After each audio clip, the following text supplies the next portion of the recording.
je suis Vanessa du Savoir en Tête et aujourd'hui nous allons voir une vidéo sur la mesure principale des angles. Donc ça va être uniquement pour des angles en radians, donc je vous renvoie aux vidéos sur le cercle trigonométrique, je vous la mets en barre d'infos. Et donc la mesure principale d'un angle, qu'est-ce que c'est? C'est en fait la mesure de l'angle qui appartient à moins pi.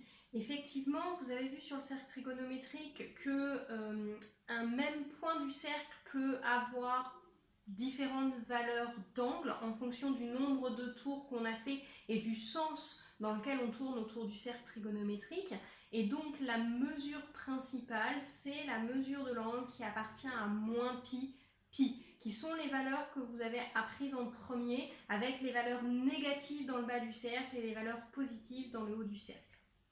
Donc, comment on va faire pour déterminer une mesure principale? Eh bien, une mesure principale, en fait, ce qu'on va vouloir, c'est enlever, entre guillemets, le nombre de tours complets. Donc, je vous rappelle qu'un tour complet sur le cercle, c'est 2pi.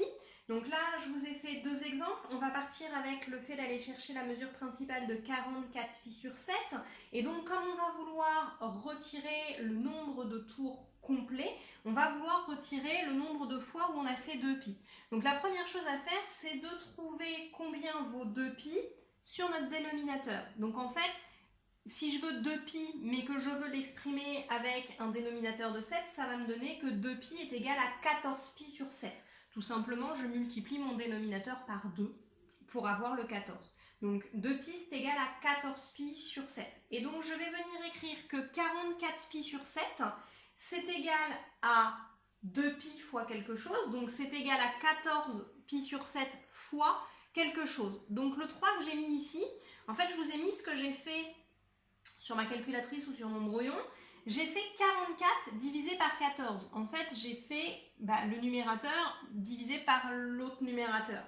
Donc du coup ça me donne 3,14, je vais prendre l'arrondi de ce nombre, donc 3, qui va se retrouver ici. Donc, je sais que 44pi sur 7, c'est 14pi sur 7 fois 3, plus ou moins quelque chose.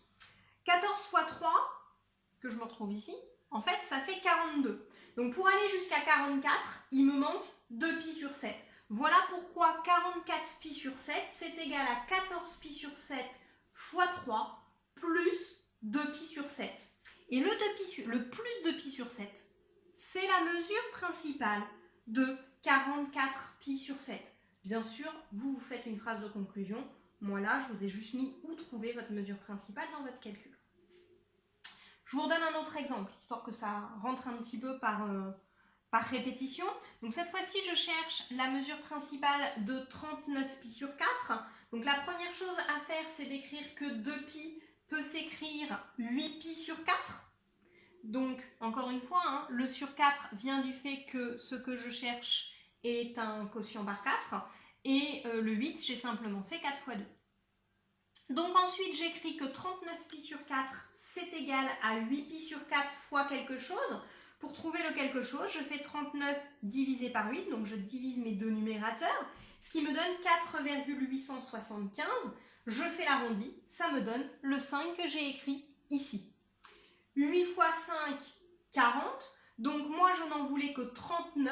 Il faut donc que je retire une fois pi sur 4. C'est ce que j'ai fait ici. Je me retrouve donc avec 39pi sur 4 qui est égal à 8pi sur 4 fois 5 moins pi sur 4.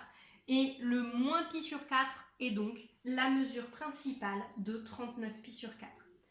J'espère que ce petit point méthode sur les mesures principales vous sera utile.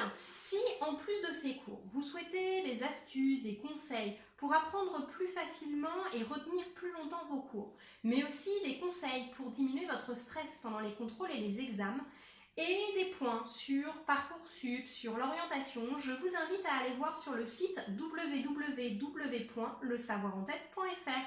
Bonne journée!